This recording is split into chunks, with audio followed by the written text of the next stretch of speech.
Welcome to the Endless Honeymoon Podcast. My name is Natasha Leggero. You come here every week to hear me talk, and only me. And I'm her co-host, her second co-host, Moshe Kasher. Tosh, you invited we invited a real friend on the show. Joe Mande's here. Hi. From Hulu's Chill. Yes. Teleplay by Joe Mande. Joe Mande, directed by Joe Mande. Performed by Joe Mande. There's a lot of praise of things that should not be praised. Mm-hmm. That's sort of my thing. Al Qaeda? Is it? Well, that ISIS. That was my first special. This one is more. I say guns are great. Yeah. I question why we must support the troops. These are sacred things. Natasha's actually wearing. Oh, you're not wearing the. Oh my God, my dad gave me when he died, I got his Vietnam jacket and I was wearing it yesterday walking down the street, and some guy who was like homeless and looked a little maybe mentally ill because he was like talking to everybody. He came up to me. He's like, I wore one of those. And I was like, oh my God, because I have produced a flashback before on the subway in New York. I was carrying a Vietnam hat as a prop. And some guy like had an actual freak out, and I had to get out of the station. So anyway, I thought I was triggering people. Do you like guns? Yeah. You do? Do you have a gun? I do not own. I mean, like I've shot like 4 in my life, but would you? No. What's so good about guns? They're so fun. Wait, this is a real take? Yeah. So you have a gun? I do not have a gun. Why don't you have a gun if they're so fun? Because I don't feel like I need one. Because you have pit bulls? I have a pit. Yeah. I also like. There's no way it wouldn't end up being like an incident would, like a self-inflicted incident. You would shoot yourself? Yeah. Oh. Well, I know why. Not like I'm not. This isn't like suicidal ideation. You would like sort of. Yeah, I think it would be more like a Mr. Bean episode. Like I'm cleaning my closet and then it falls off a shelf. Totally. Yeah. But here's the thing about you, Joe. You're so special and unique in a way that I don't know anyone who's like this. Your capacity for hate watching is just it's bottomless. It's indefatigable. It is. Yeah. How does that? Do you have? First of all, I have a question. Do you have any tips for hate watching? Because hate watching is fun. Like I tried to watch the Baldwins last night with Moshe, and he's like, what was the point where you're like, I can't watch this anymore? It was like 15 minutes in. It was, I think, when all 7 of them went to go get fades at the barbershop. And 7 of them meaning that his children, all the Baldwin children and Alec, and they were all getting fades, and then they did like a family lineup of the Baldwin family and their different haircuts, and they were calling someone who was like the family. It must have been her stylist. Like, what kind of fades do they all get? Or maybe it was the daughter. And they're also acting like they don't have childcare. So it was like they're pretending like they have all these 7 kids. Never a nanny to be seen. Sorry, did you jump to this because I mentioned like a gun going off by accident? Yes, it was a Rust connection for sure. No, but by the way, the only good watchable thing about the Baldwins is the fact that they are making it. Yeah, there's nothing inherent. But it's just Alec Baldwin and his 7 children. No, I know, but like, see, this is where they screwed up. What? Is if you're going to do a show called The Baldwins, to me, you get all the brothers in there. Yes, because that's what's interesting. We saw a brother at the airport, like, cussing out, like, his ride once. That? It was like... Oh, we saw Billy, the bad one. Yeah, and he was just Baldwin. Like, this is fucking unacceptable, bro! Yeah, he was just, like, losing it at LAX, which, again... I was disappointed because they do a lot of Rust talk. Oh, right? Yeah, this is funny, too. It's clearly to, like, absolve him. Right, to, like, for sure. Rehab the image. But they don't do any Hilaria pretended to be Mexican Hilaria. talk. They don't. Hilario. If you're gonna do the warts and all version of the Baldwins, talk about how she pretended to be Mexican. Yeah, has she reeled that in a bit? Is she talking? Yeah, all of her children have Spanish names. They're named like Pepe and stuff like that. No, they're all named something like totally that. True. Yes, it is. Yeah. They're all named like rules. every one of them. And she is in charge. Mm-hmm. And it's always funny, too, when women marry like older men, because for a while the men have their power, but then the men just get a little too old and the woman's still super hot. Right. And And so then then you get I'm in the charge. power shifts changes, Yeah. you know? All right, so Especially when your old husband committed a murder. yeah, Then you have really like get a no leg up. power in that. Yeah. relationship. But anyway, so Moshe was not down for that. Would you be down for that, or is that too banal for you? I don't like. It's interesting. Like a series on like reality show series. I don't have the stomach for. You're more weirdly. like comedian. I can watch anything I'll watch any special, any comic special. any comic special. I'll watch narrative things like movies that are bad, that you that know are, you that I won't know like. are bad. Comedies Yeah, or dramas too? both. what do you but get more joy out of? A great film or a piece that fulfills the hater fantasy you had going into it? Without question, the latter. Uh-huh. Yeah, like someone I personally despise making a work of art, Yeah. and I get to watch and that failing at yeah, and failing at it. That is nothing brings me more joy. How do you feel when you go to watch, and I'm thinking of someone in particular, when you go to watch a special that someone you despise and it's pretty good? How's that make you feel? That's Upsetting? It might not have even it's happened. Well, it has happened, and it's a sobering moment. Yeah, because you yeah. have to give it up. Right. Yeah, and because I'm not a hater without a conscience. Right. You used to, or without taste. You Or can without see taste, when there's yes. something I quality can- that's yes, been made. and that is. Tell us 5 of those people and 5 of the and you'll other. bleep them out. Oh, we would do that. Yeah. Do 2 where they came through and 2 where you were stymied, and in fact they were works of art. We'll bleep these out. No, I can't do that. We'll bleep them out. No, people will stop and they'll slow Yeah, I have down. to his like do like a ventriloquist. She'll put a black line over you. I'm trying to think who did a good job recently. You could even be one person. I mean, I know who it is. Who? Bleep it out. I don't want it. No? No, No? no. It's good. I get okay. But it's like, It's not like cringy, like, oh, I knew it. This guy sucks. Or girl or person. Yeah, I mean, I suppose, but You could see you're too big of a hater to even be able maybe to analyze the quality. I haven't seen it. Oh, you haven't even seen it. I've seen like parts of it. I haven't seen the whole thing. I have friends who are haters and they hate things and then judge me but don't see the thing. That makes me mad. No, you got Like, I try to keep a very open mind in my life because it's fun. Hey, Tosh. Hey, Moshe. How's your back? I've never had back issues. Well, I did, and I got a Helix mattress, and they went away. Oh my God. I love Helix mattresses. Every time someone comes and sleeps in our guest room, they're like, where did you get this mattress? What is this thing? They come in this little freeze-dried box. Like it's not small, but then you pop it open. It's so satisfying. I just got another one because my daughter got a bunk bed. I got the Helix Kid bunk, and you flip it over. One side is age 5 to 7. The other side is 7 to 10. And she loves it. Now, we bought a different one for us. You used to sleep hot. I would just wake up sweating. My whole life, I would just like be sweating at night. And now we got this cooling top with a little fluffy thing on top. And you don't sweat no more. I don't sweat. You feel like it's firm. I feel like it's soft. It's a win-win. Helix, we love you.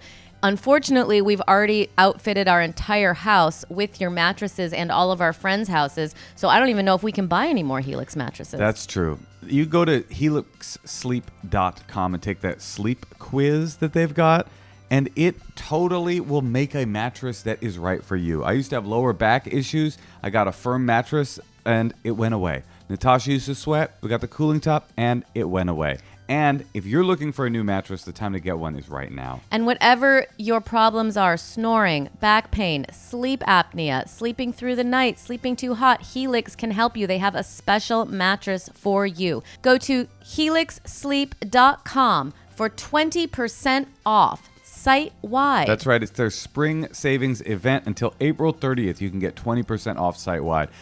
I say it all the time, but you spend a third of your life sleeping, you might as well sleep on a mattress made for you, the best mattress we've ever used, Helix, sleep.com/honeymoon. Hey, Tosh. Yes, Moshe?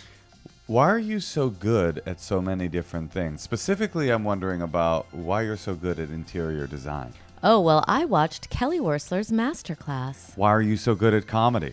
Because I listened to Amy Poehler's MasterClass. Why are you so good at telling stories? Because I listened to David Sedaris' MasterClass. If you want to become a master of a topic that has always fascinated you and learn from the best, from the masters in their field, we recommend and we use MasterClass. You know, I was watching the Martha Stewart documentary, which I'm in, and she said something that really struck me. She said, I try to learn something new every day.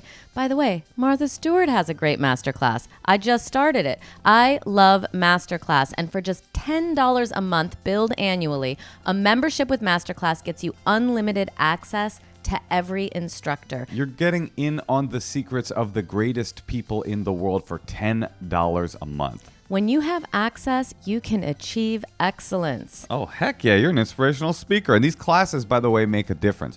88% of members feel that MasterClass has made a positive impact on their lives. And what I love about MasterClass is you can watch it on your phone, you can put it on your computer before you go to bed, you can even put it on your TV. You can always kind of have, like I like to just play it sometimes in my headphones and have it in my, pocket, and then I can just like do the dishes and learn how, a color theory works. I watched Halle Berry's entire series on menopause, and I almost understand women of a certain age now. Right now, our listeners will get an additional 15% off any annual membership at masterclass.com/honeymoon. Improve yourself. That's 15% off masterclass.com/honeymoon. Masterclass.com/honeymoon. Wait, Joe, though, I do want to know, like, what are some requirements for hate watching? Yes. Yeah, what are you looking for?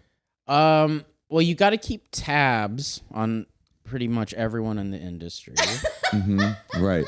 And You got to know when things are dropping. you have to know when things are dropping. You have to know. Oh, because you have to know about it, like, at the... It's destination viewing, honestly. Right. I see things. You got to get on Rumble to download the special. Exactly. You gotta know the night things are dropping. For me, I have to wait for my my life partner to go to bed. Of course. So She ain't sitting up and watching this crap with you. And then, often it's important to know ballpark how much money that person has made making this. That helps. Right. So if it was like a labor of love, it's harder to hate. Yeah. I see. Yeah. Okay, so the more money someone piles into something, that does factor in. Okay. Yes, I will say that. Ooh, Yeah. oh my God, you need like a Rotten Tomatoes like hateometer or like Should do that. of just like what can we hate that is the most. Yeah, interesting. Your Letterboxd would be so fucking toxic and on fire. It would be amazing. First of all, no movies. It would just be specials. Yeah. It would just be every special. No movies unless it's like a passion project. Right. Then that would count. Like the Matt Rife detective noir film. Okay, Sure, something like that. So Yeah. Kylie's in bed. We want to know how much it costs. Yes. And then, you just sort of hunker down. It's almost like writing a project or starting a project. It's like, because that's the thing that happens is like, there's always a point in a movie, especially a comedy, where I'm like, okay, this has actually insulted me. I can't watch this anymore. So you kind of push past You have that. to push through. I mean, it's totally allowed to like take a break, come back to it later. What do you do during the break? Well, I mean, like some things have taken me like a week to watch because For it's that like an painful. hour special? Yeah. Wow. And if you're hate watching a special, do you feel in your heart you have to watch it to completion? Oh, for sure. Because, Really? Well, yeah. I mean, like, you got to respect the arc. I want to see if there is an arc. I want to see what the closer is. closer's good. I always want to see if there's a sketch at the end. Yeah. Is that a big thing? The Sketches thing- at the end? Sometimes, yeah. How big of a factor is the outfit that the comic chooses to wear? Huge. Yeah, that's pretty big. Huge. Yeah. Yeah, I can see that. Yeah. Oh, for hate watching, because that's big for me. Yeah. No, it's such a deliberate, huge decision. Yeah. As someone, we've all had specials, so it's like you put thought into it. But I always You'll throw money at it. You've paid a lot of money for this. Sure. every special that I've done 2, and both of them I was deliberately muted. Me too. For my regular style because I was like, I know that this will live longer than this style will exist. So even though it'll be out of fashion, I don't want it to stand out. And I sometimes see these comics who do the wildest version of something now, and it's like, you know you're going to be cringing at this in a decade. Right. Unless your thing is to not wear clothes at all, then that's interesting. I don't know of any comics like that. Oh, okay. Okay, one more question. We can beep this out if you don't like this question. What has there been... Not someone you hated, but like, since you watch everyone's special, what's someone that you've been like really impressed with? Someone I've been really impressed with. I don't want to sound like I'm a snob is the thing. I saw Hannah Einbinder's special. I really liked it. Yeah, it was really beautifully shot. Yeah, I thought it was cool, and I really liked that. I really liked her kind of like her vibe, even though she's like dressed kind of like. Her vibe was kind of glamorous and sassy and French, but even though she was like dressed how she wanted to dress, like it shone through, and I really liked that. All right, this is a good challenge. One good special recommendation from each of us. Hannah Einbinder, I picked that. That's good. Okay. That's a solid one. Yeah, I'm gonna need a minute. You never watch specials, Moshe. I will Are you gonna watch plug your own? I'm very different than you. I watch the opener and then I fast forward to the closer. I don't need to see the stuff in the middle. That makes no sense. Unless I'm sucked in by the opener. What if it's like crazy art? Well, then I'll be hopefully sucked in by the opener, which happened to me with Natalie Palamides' special on Netflix. I was like, oh, this Nate? Nate. I was like, oh, I've seen her. She's wild. Let me watch a few minutes of this. And then I watched it all the way to the end. To me, that's like the ultimate vote. Okay, so you have Natalie. She's been on the pod. Hannah, we're going to get on the pod. I will say the last time I like lost my mind at a special was not the live Cat Williams one, but the previous one where the set is designed to look like the Oval Office where it's raining outside. I remember that. Why was it raining? No idea. But this so that already that I was like, yeah, I mean like he's on my Mount Rushmore. So, but like the first 12 minutes of that special, he does local material about Jacksonville, Florida. Oh my God, I saw it. It was amazing. It's so funny. It's such a crazy move because like they're jokes where it's like you literally have to be from He's like multiple jokes about like you got too many bridges. And people are like crying, laughing. But And you're laughing. Yeah, I'm laughing. But It sounds like there's a lot of sounds bridges like there. it. And the Sounds fact like that he's it. crushing so hard, I love the idea. It's like, I don't care. Yeah. It's crushing. Yeah, I take back mine. I love Natalie, but can I do mine? of course. This is my real one. Okay. It's a special called Chill on Hulu. Oh, yeah, that one's good. It's really good. It's by this comic Joe Mande. He's troubled. He's a troubled guy, but the writing, the performing, the directing, dare I say, it shines through so hard. I mean, you can be saying this, but it's actually true, Joe. You also, not only are you an amazing writer, a sought-after writer, a hilarious comic, you're a great actor. Oh, you were in yeah. Hacks. You played the Yeah. hotel. Well, he played I'm the supposed to hotel. say yeah to that. Yeah. He did Thank not. you, I think He didn't I'm watch. honored. I'm I was- honored, I think is what you're supposed to say. I was so moved. I don't You were mean to. moved by his character in No. No. Hacks? I was moved. Hold on. Moshe doesn't like comedy. I watched the entire last season of Hacks and I found it very moving. Yeah. Maybe that's why I'm on Hannah's nuts. But like I just feel like it was so good. It really affected me. And you were great in it. And Thank that was you. that you had like a little arc as like Thank the hotel dude. I have a question. Were you in the last season of Hacks? I was actually. Yeah. That's Yeah. interesting. That is not, and I think Joe probably wrote my I part. did but write that episode, That is yeah. not why I swear to God, this is how cool I am. I totally forgot I was in Yeah. that season. Wow, I was, you are cool. Thank you. No, thank you. You did a great job. Yeah. Thank you. Hey, Tosh. Yeah, Moshe. Recently, you said that your favorite place to spend time with me was between the sheets. Is that right? I didn't say that, but I'd say that tracks. I like being under my beautiful sheets. What kind of sheets are they? Well, right now, I'm rocking these Quince sheets, which Quince? I love. I had never gotten linen sheets before. Now, you don't have to get linen sheets, but I already had some cotton sheets, and so Quince let us go through the website. And these linen sheets are so gorgeous, and they just kind of have this like worn look, like you just kind of woke up, but it's like kind of neat. It's very like European feeling. They must be incredibly expensive. No, they're not expensive. European linen styles start at $30. There's washable silk tops. They have comfy lounge sets. Quince also sells premium luggage options and stylish tote bags to carry it all. But the best part is that none of it's expensive.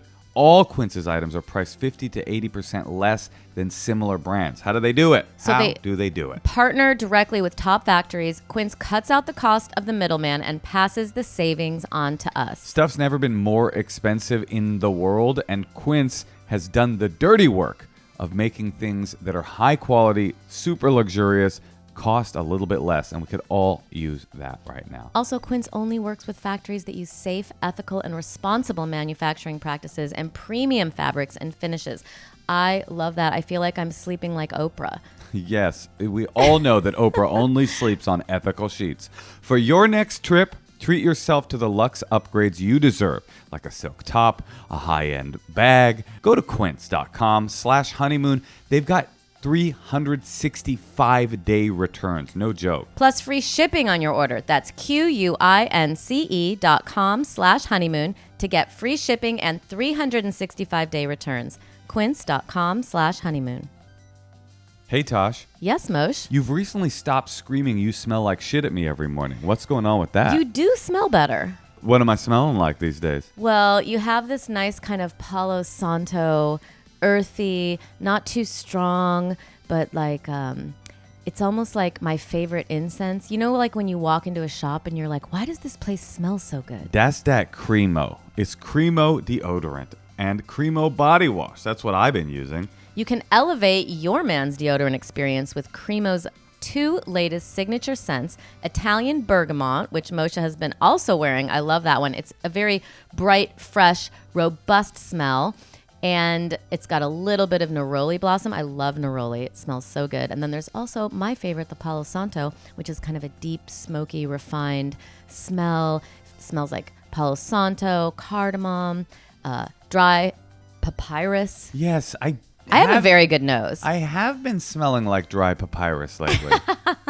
Cremo uses enhanced multi-layered scent technology to make you smell good, and it just is a longer lasting scent experience. It lasts, I sometimes will, at the end of the night, you still smell good. That's the How do they do that? Because Cremo is the Cremo of the crop. Cremo also offers a wide range of other grooming products for men, including shaving cream, beard oil, come on boys, don't make your beard smell like macaroni, and shampoo, all in a variety of scents, so your man can find his favorite and buy the whole body care line. I use this every day, and Natasha has allowed me to sleep in bed with her for the last week. It's been a really positive experience. Head to Target or Target.com to find Cremo's new line of antiperspirants and deodorants in the Italian Bergamot and Palo Santo scents. Once again, that's Target or Target.com. So, Joe, we have some people who want to talk to you. Oh, okay. And give some advice, unless there's any more interviewing you want to ask him. Oh, I've got everything I need. Okay. Yeah. But you're in a successful relationship. Yeah. I feel like you would have some wisdom. I think so. Yeah. I'm still curious where the hating came from, but Oh, I mean, I'm sure it's some sort of repressed trauma from my childhood or something. right. That's what it all is. That's what we learn in couples therapy. It's all like your wounded child I get and frustrated. Moshe's wounded child have the opposite needs. I get frustrated That's with that. why you found each other. Does that frustrate you? You're in therapy. Yeah. Does it frustrate you? Like, I sometimes with a therapist, I'm like, enough with my child already. Like, it feels so helpless. Like, I just can't. Okay, so I'm just a victim of this programming that happened to me when I'm a child, and I'll never escape the programming. Yeah, I just kinda. That's the human condition. Yeah. That just a thing happens to you, and then for the rest of your life, you're just operating on the fumes from this unexamined memory. It's really like the most. So much of your personality and your fears and wants come from those first couple years where you're just like unspeaking mush. You're a helpless little being that's being programmed with.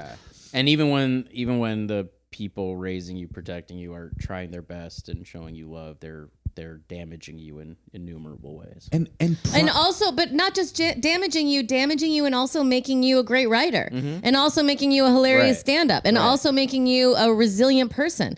An actor. An actor. and an amazing actor. With a great art.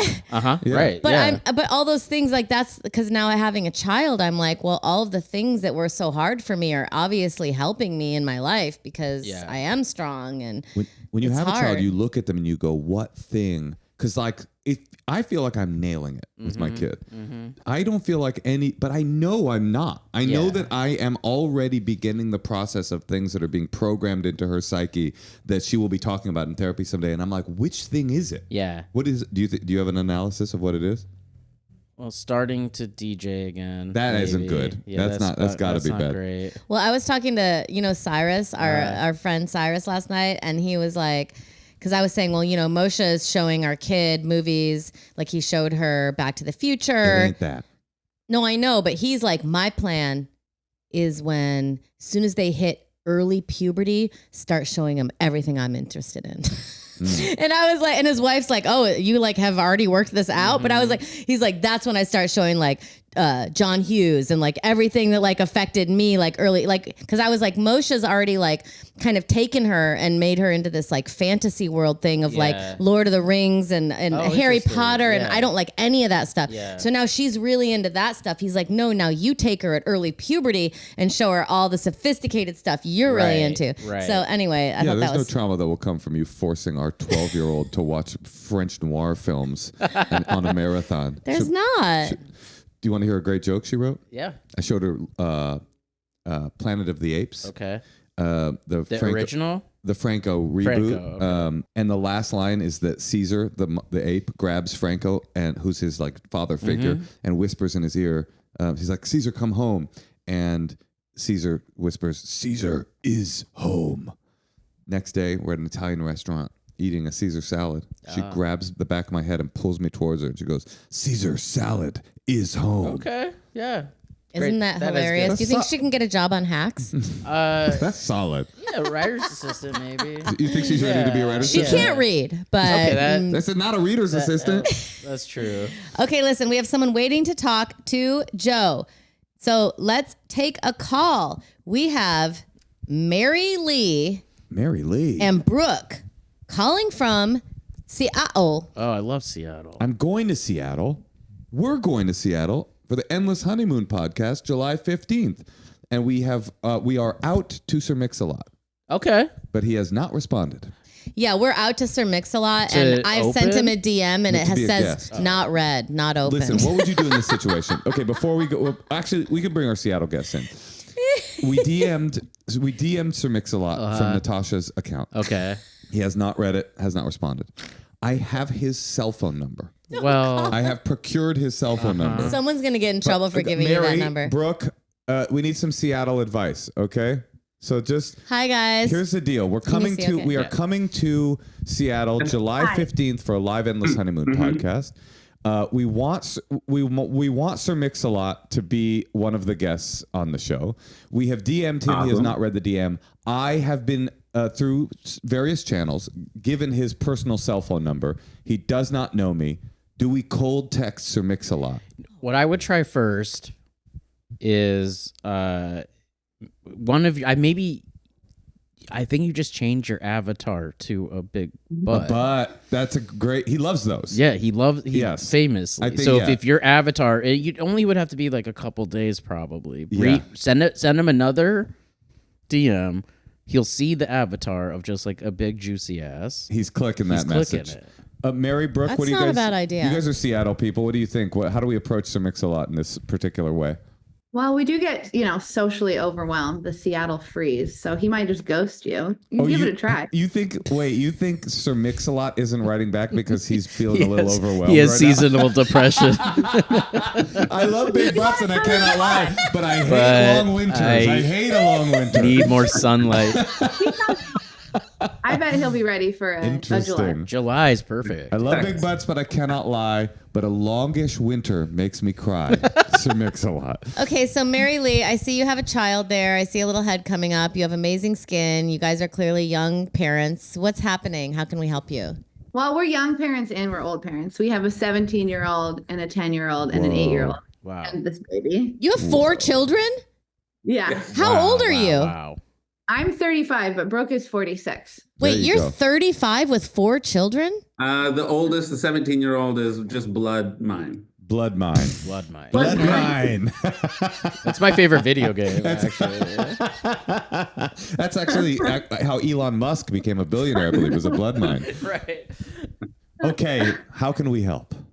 So we just had a baby, as you can see. And when we first met, we had said we were going to have 5 kids.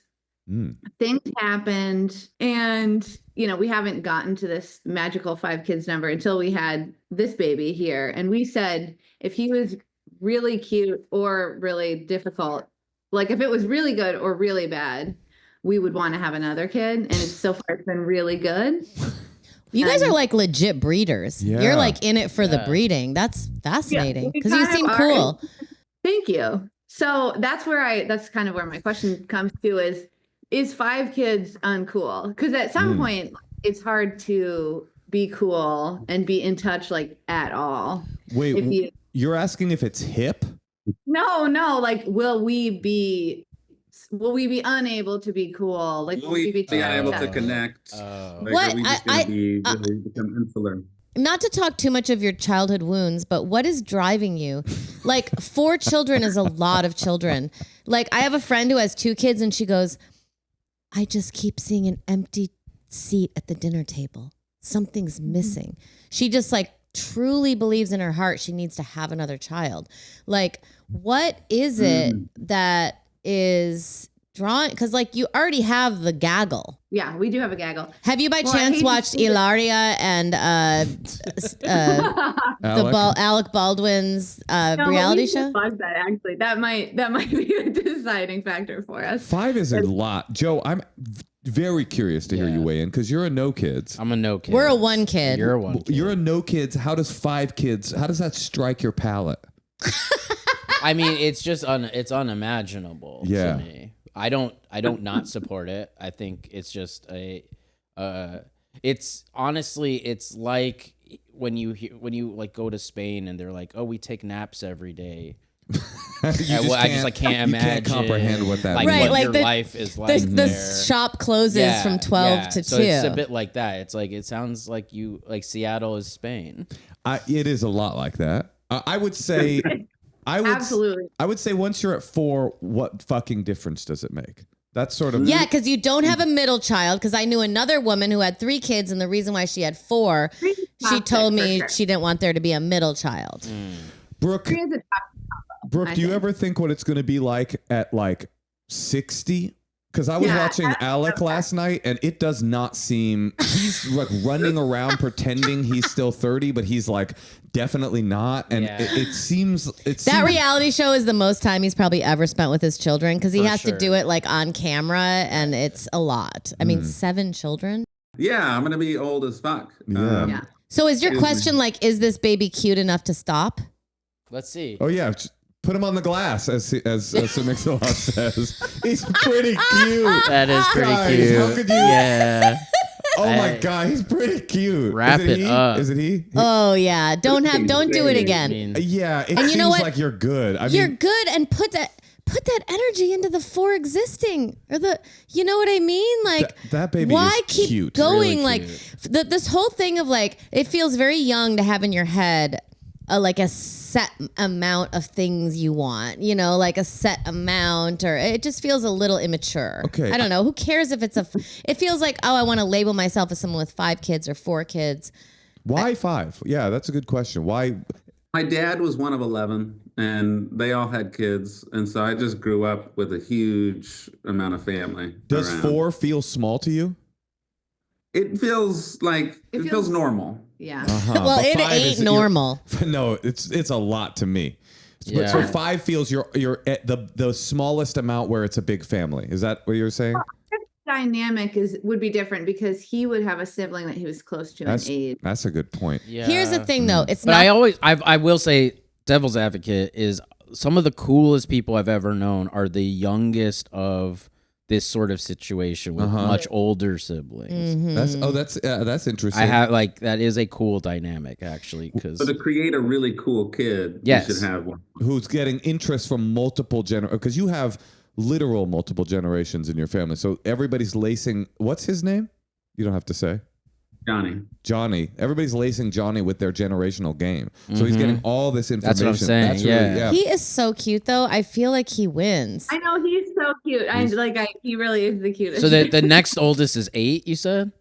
Yeah. Yeah, so when he's 10, his brother or sister is going to be a senior in high school. He's going to be so cool. Let me ask you, I have 2 questions. You have 4 kids, and they're all cool? They're all cool, yeah. Okay, this is, now you're starting to, you know, Vegas odds, right? Like at a certain point, I'm looking at Johnny, I can tell he's not a dud. You don't know. Like every new It can ruin your life. It could ruin your fucking my life. whole childhood was taken over by a problem child. Right. And we had 3. And also, it's not the gold rush days. Right. Like 4 is a big family. In terms of America, ask AI. This is Moshe's new thing. I'm like, how should we split up this money? He's like, let's ask AI. He asks AI everything from like emotional to financial. I don't take its advice automatically. It's just a way to organize it's his friend. thoughts. But like, ask AI, what do you consider in America right now a big family? And there's no way Ask that AI, what are the chances my 5th child is a dud? Yeah, man.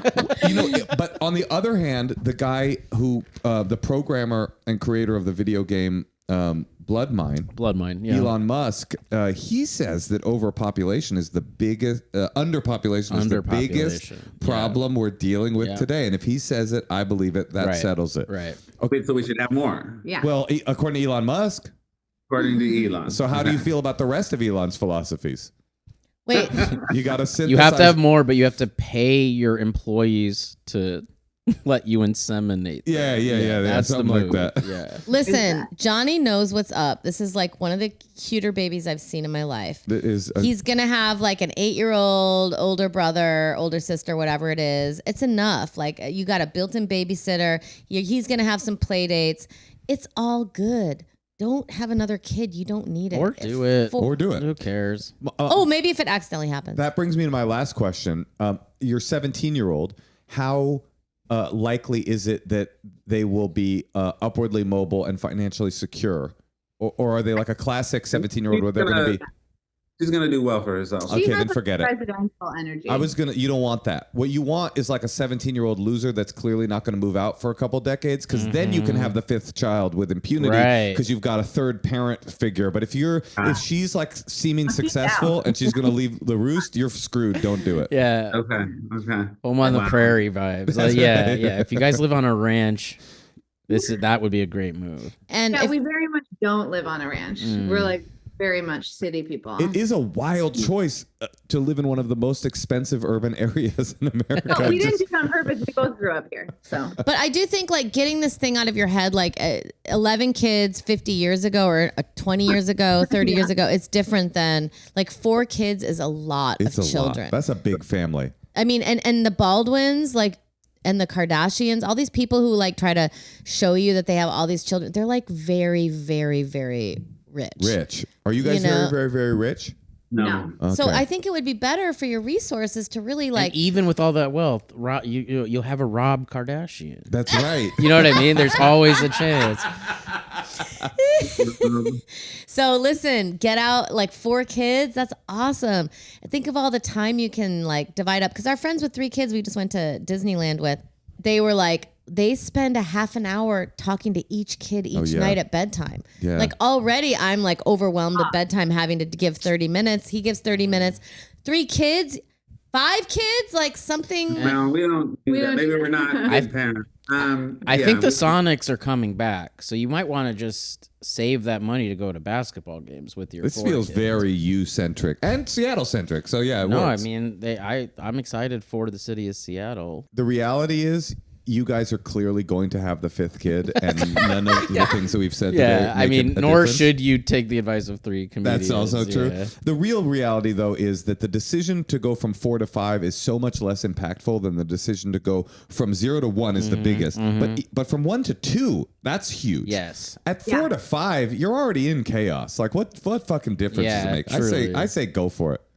Yeah, but we like chaos. Like we have friends over, probably 3 or 4 days a week. It's like our house is always, we have fun. Yeah. Well, I would Yes. To get to your question about our childhood wounds, Yes. not to scare you, my childhood wound is that I'm an only child. Okay. You just sent her into a spiral. That's a wound. So what's the worst thing you remember about being an only and child? I had really cool parents who like we did cool shit. We traveled. They have a ton of friends that like we still hang out with all the time. Johnny's nailing it, dude. And I just wanted to have. Wait, so but what? So it sounds like you had a great childhood. I had a great childhood, but sounds like an only child is actually a really cool thing, is what you're trying to say? The only thing I longed for was siblings. Even though your parents set up like travel dates with you and you go on vacation with other families. But I was like jealous of my friends who had big families. I mean, our daughter is always talking to her stuffed animals. Yeah, and she's doing that for sure. She's also started to siblingify our German Shepherd. Because she got nobody else, you know. She's like, Captain, come on, let's play. And he's just like, I'm a dog. Like, I'm a dog. I'm kind of a dog. I can't quite do that for you. Like, our kids play with each other. I am a little intimidated. Like, is he going to expect us to play with him? Because I don't play. I don't like do I the see. games that they get in. And I remember like torturing my parents. Okay, I actually have a real take now, a sincere take. You're already living in this chaos. And you're going to have so much to focus on that you want to have another Johnny-aged sibling. I stand by what I said earlier, that every time you have another baby, it's a roll of the dice that you could have your problem child. But what you want to do is have Johnny and little Melinda like off playing with themselves in a corner so that you don't have to... I'm actually in. Have the fifth child, final answer. Okay. Yeah. But also come to our show on July 15th at the Emerald City Comedy Club. That's for sure my advice. You should comp them 12 tickets. I'm gonna stray from the group because having a bad kid is real, and you have a perfect life. Why ruin your life? The odds are just too great. Okay, so we got one no and one yes. Joe, this is a final tiebreaker. Joe decides. Okay. I mean, if the initial question was based on how cute Johnny is, I think that you have your answer. Look at that. I mean, he's hilarious. That is the funny. That kid is so funny. That is true. If it was why like is he so cute?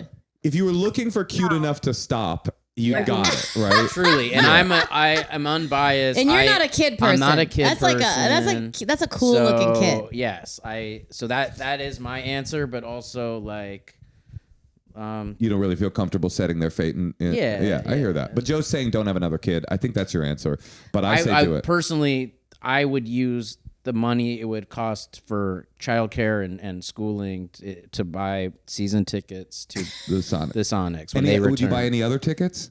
I mean, that's all any other Seattle-based tickets? Is there any other thing occurring in Seattle that has a ticket? Yeah, there is. There's like a aviation museum. I knew what was happening. There's a John Waters retrospective. No, come to the Endless Honeymoon podcast with perhaps Sir Mix-a-Lot as the special guest. Yeah, honey, do not advertise him. He has not even opened the DM. I'm hoping this gets to him. I'm hoping this clip gets to him. All right. Well, listen. Good luck, you guys. A pack of blessings light upon your back. Yes. You guys are really killing it. That was awesome. Shakespeare, not me. Thank you so much. We'll see you all later. And you're so cool now. Well, like I said, I didn't even. They were cool. Yeah, they were cool. But the whole it's funny how people get it in their head too. Like my dad grew up with 7 kids, and I remember he said like they would just get on the bus from New Orleans to Chicago, and there would just be like tons of kids running around or on the train. But it's just like we just don't live like that anymore. No.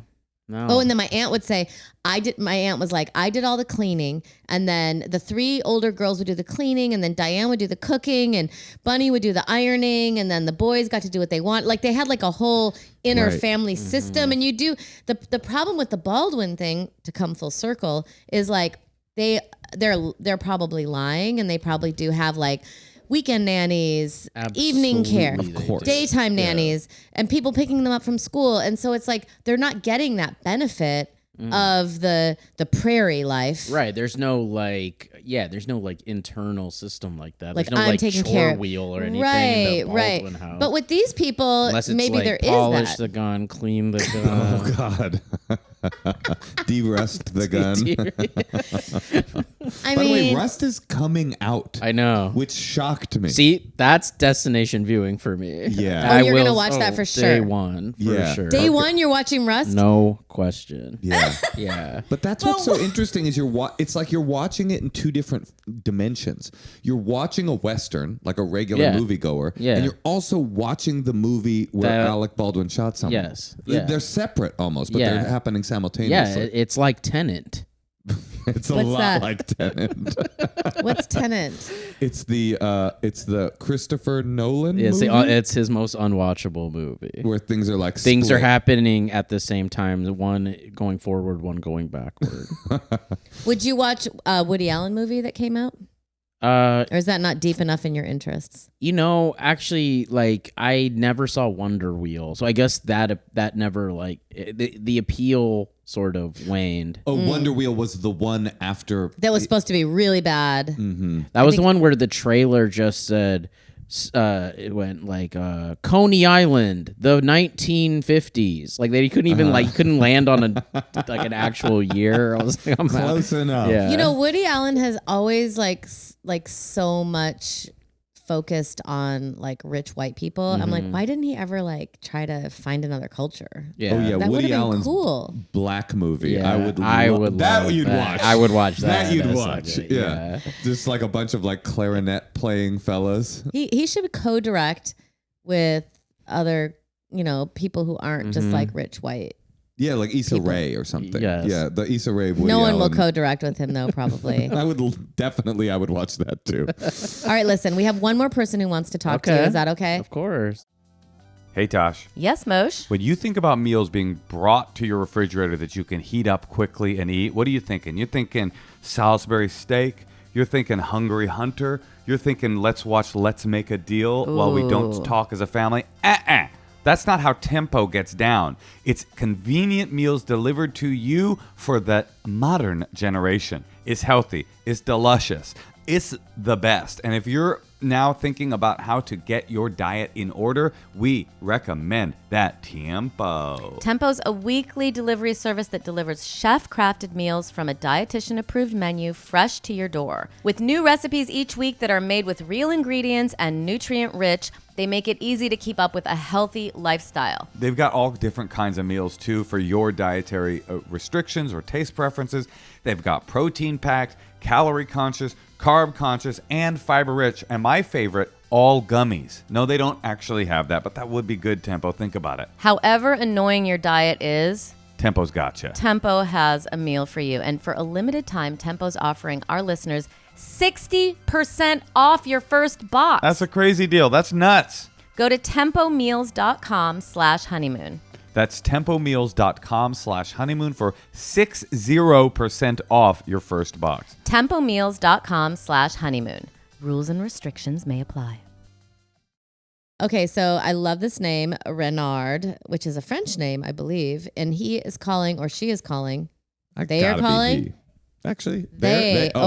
Man, did you hear that gender essentialism I just did? Mm-hmm. Gotta be he. Gotta be he. What era am I? What decade am I living in? And then Laura was like, they are calling from Mexico City. Renard de Mexico City. Let's see what they have to say. I want to go to Mexico City right now. Me too. I've never been. Oh, it's I want to go to Frida Kahlo's house. I want to go on like a food tour. I think it would be really fun. I was going to go for my birthday in 2020, March 2020. What happened? Why didn't you go? I got sick. Renard. Yeah. Wow. Hi.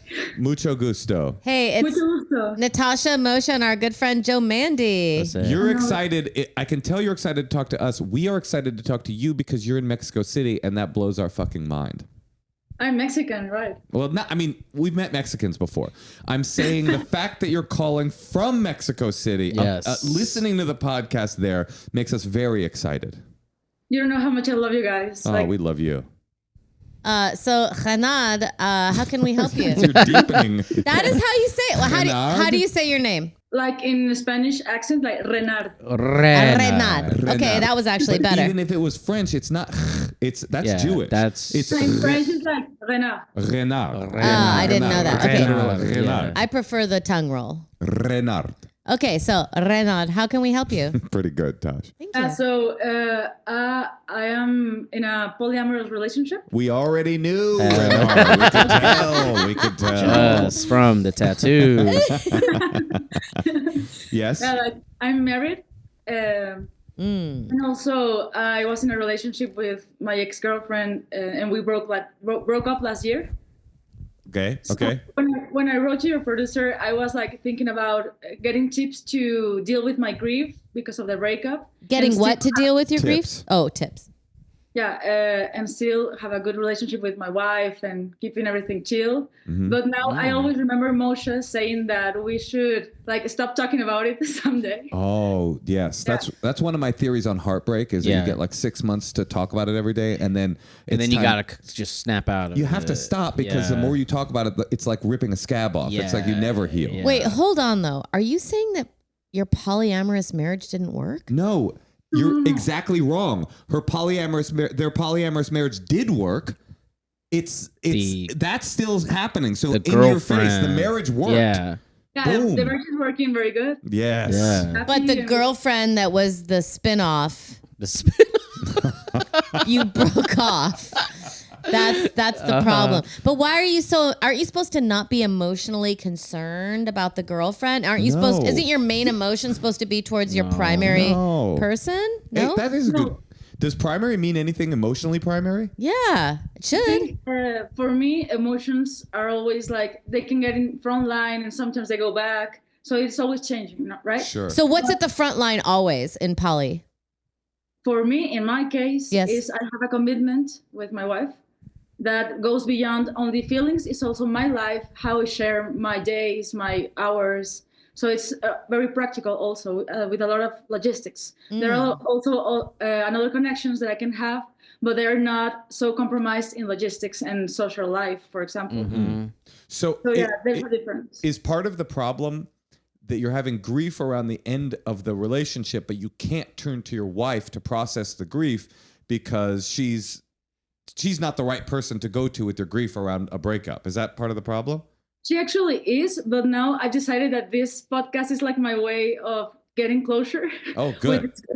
Yeah, and my wife is amazing to talk to because she does psychotherapy. Like she's a psychoanalyst.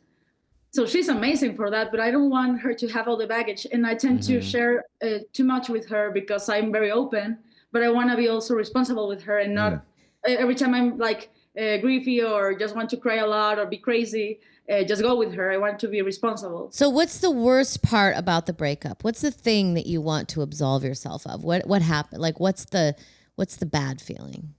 Well, I normally, when I have connections, I'm very loose and I feel a lot. I'm very like... I want to fuck you. I mean, you're cool. Oh, this is the invite. Yes, this is the closure you've been looking for. Fuck my wife, please. Fuck my wife, please. That's his new tag. I really have to tell you something. Like, it's like something I will not tell you. Like a few months ago, I with a lot of respect, I'm going to say this, huge crush on Natasha. Like, huge. Obviously. No. Yeah, like, it's a thing I'm for feeling me. less interested. What, because she has a crush on you? Why? Yeah, that's just how I am. It's attainable. Yeah. She's the opposite of polyamorous. She wants zero love in any relationship she has. Yeah, I feel that. I get that. Yeah. Like, the thing is, like, what I wanted to tell you that I had a dream like a few months ago where I was with Natasha and Moshe. Oh. What was I doing? I was in the cuck chair? Kind of. Okay. Kind of. All right. In Mexico, it's more of a beanbag. The cock beanbag. Let me say this. Like, this is awesome. Like, I was about to get it on with Natasha, but I respect so much Moshe that we stopped. Oh, wow. I respect Masha too. Listen, here is, there's a fun, you don't respect me enough to know me deeply. Because if you truly respected me, you would have gone ahead and gone with it. And you would have known that I would have enjoyed myself in the beanbag immensely just watching the show. Well, honey, that is good to know. Yeah, sure.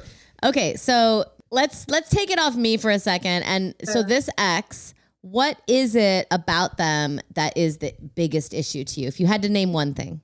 So we can kind I of. think the issue was that I have connections and I have had a lot of connections, but with this girl, I really thought I could be also in a committed relationship. So you kind of wanted to dump your wife for her? No.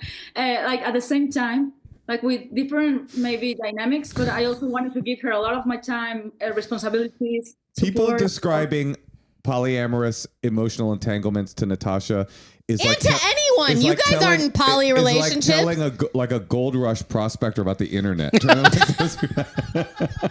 She's like, so wait a minute. Well, you're okay. Moshe, you have never been in a poly love relationship, and you probably haven't either, Joe. I mean, these are. Yeah, you don't know what Joe's up to. Okay, all right. Well, I don't know Joe as well, but I'm just saying, like. I'm not. I have not. I watched the show Polyamory on Showtime. On Showtime, and I saw that too. I found it exhausting. It No does offense. It's just there's a lot of rules. A lot of rules. Yeah. They're down for it. They got time on their hands. Right. There is a lot of time. So you were like in love with her, basically, is what you're saying. You're like, I could have sacrificed some things for her. Is that what you're saying? I think I sacrificed too much. So that's why we broke up. She also did. So it's the best thing to do. And it's been now a while. And I think it was the best decision. But I wanted to, like the thing that you're asking me is that I really wanted to make it work. It just didn't work, and that's okay. So because maybe she's more of in order for you two to make it work, you had to be each other's primary.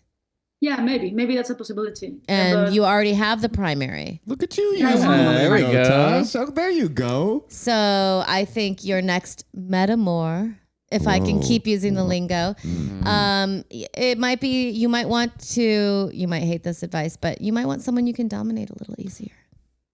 Oh.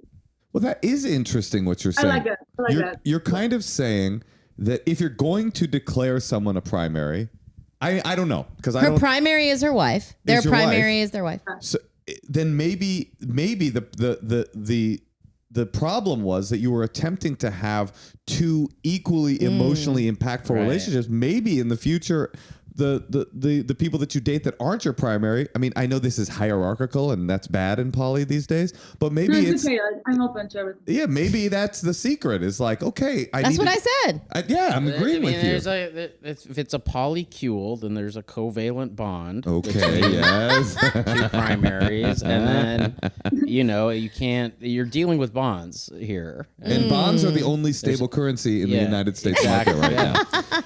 One more thing I was thinking is that in poly, like one of the agreements that you make, because you're saying to yourself, okay, loving one person isn't enough for me emotionally, right? I need to experience love and connection with other people. Inherent in that agreement you make with yourself and with your partner is that you're also saying, I'm going to love many people, but I'm also going to go through the terrible parts of loving people, which is it's going to be breakups. There's going to be heartache. There's going to be, not that there's not in marriages, but it feels like with marriage you go, okay, to break up, we're going to make it really difficult. We're going to try to take breaking and up. there's money involved. Money and property. And emotional. We're gonna Dogs. Children. We're going to try to take breaking up off the table. Not that it always works out that way, but at least you're saying we're trying to take breaking up off the table. When you're dating people, you got to like accept the good and the bad of a poly lifestyle. And one of those things is heartache. And this will happen. Closure. Yeah, I think in some way I got it. Yeah. You guys. And I think your next partner, just pick someone who maybe is lacking the things. I think you picked. This is why, again, poly, I don't think poly works. You're picking your type is someone who's like your wife, and your wife wants to be your main person. And so it gets very challenging. I think you have to be more deliberate with who you might choose. Does your wife currently have a significant other? No. Okay. Right. What? Do they? Isn't that crazy though? I mean, it's so wild to me. But it's poly in both directions. Is wifey allowed to? Yeah, but I'm more like a slut. Oh, I remember. It was nice, even from where I was. Oh, yeah, right. It was nice to watch. Yeah, I think that's right. He's in the dream. In the dream. Yeah. I think that's a nice bit of advice from Natasha, is that maybe you're trying to create two equal relationships to your marriage, and maybe that's not that's not the move. The move is to be. That's so smart, Natasha. You want to fulfill those parts of, and it might take more therapy. Like, what are the things that maybe you're not getting from your primary partner? And to bring it full circle, you might want to find a hate fuck. Hate fuck. Ooh. Are you allowed to do that in poly? Are you allowed to like? I'm allowed to do whatever I can or Stop bragging. I talk about it. I am allowed to fuck anyone I want. And my partner is not interested and is a psychotherapist and is there for me to talk to. This accent is wild, Natasha. Thank you. I love it. Well, I hope we gave you the closure that you were looking for by coming on the podcast. Amazing. I dreamt yesterday that I got the call with you and you didn't pay me attention at all. So this is much better. No, we paid you a lot of attention. She's like on her dream path. Like, let her do her thing. I love it. All right, we'll see you in the next. What a manifestation. dream. Listen, we're coming to Mexico City. To Joe? What? Yeah, say something to Joe. Yeah. It's very weird. It's like I had a dream about you, Joe. Everybody but me. Yeah. And then Moshe was there. Moshe was there, yeah. He was in the cock bean bag. No. Actually, I didn't know that Joe was coming yesterday, and still I thought about him because it happens to be that the Nobel Prize of Chemistry looks just like him. That is true. Nobel Prize winner. People sent that to me. Whoa. Like it looks exactly like me. And you talked about covalent bonds. I know. Can you think about that? This is crazy. This Yeah. This is polyamory in some weird way. Yeah. I'm gonna fuck that scientist. You know, when I lived in Australia, they talked about the Aboriginals and they all were on a dream path. And basically what that means is they can't, this is from a very novice point of view. I have not studied the culture, but from what I was told is that they'll dream and then they'll go to their next location. So they're never like, they're traveling. They're always moving, wandering. But that's Do they like have you. the same dream? Is it like when women get the same period at the same time? Yeah. No, that's what's weird. Or maybe just the elder's dream. Who knows? Maybe it's like. I actually heard an Aboriginal Australian elder, speak about one of his dream path dreams. It was very weird. I saw a YouTube clip of it, and he was like, I can't do the accent, but he was like, I was there, and I'm fucking like Natasha Leggero and Moshe. He's like in the cock chair, with the didgeridoo. Anyway, there's a all lot of I'm saying synchronicity. is she's deep. Maybe she needs to go on a dream path and keep dreaming about who to fuck next. Yeah. That's all. I was just trying to make the analogy. You what? I'm a philosopher and an artist, and I have a book. We know you're poly. You're a philosopher. Send us your book. We want to read this book. Is it in Spanish?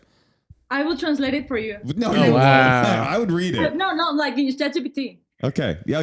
Sure, Send it. I'll do it. I want to look. All right. You're awesome. All right. Well, listen, Reynard, we love you, and you're winning. Thank you. You are winning at life. Cool. They're cool. That is so funny. I do look like that scientist. You should find that photo. Yeah, put it up. He won the Nobel Prize. You look so young. I don't feel like someone. No, this guy's young too. I look like him. I look like the coach of the Miami Dolphins as well. I look like Joel Madden from the band Good Charlotte. You do. That's all I got. Yeah. That's the only thing I have. Yeah. Man, what do you look like? Bridget Bardot. No, people say I look like the girl from the Bangles. Yes, I see that. Kylie, the beginning of COVID, there was that show Normal People. Is that what it was? But the girl in that looks just like Kylie. looks like, but like the whole show is her getting just railed by, like a hot guy, and so like people would feel compelled to be like, oh my god, we watched that show, I couldn't stop thinking of you, but it's like the whole movie she's fucking this guy, so the whole series, so it was. That's fucked up. That's not a good hate watch. No, it was a beautiful show. Just to see someone that looks like your wife getting absolutely reamed by a hot Hollywood actor. I wouldn't say it's a hate watch. You're a hot Hollywood actor, and I didn't mean to suggest otherwise. Yeah, thank you. Yeah. One of the best.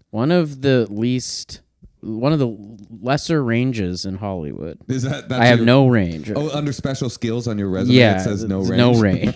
I can only talk how I talk.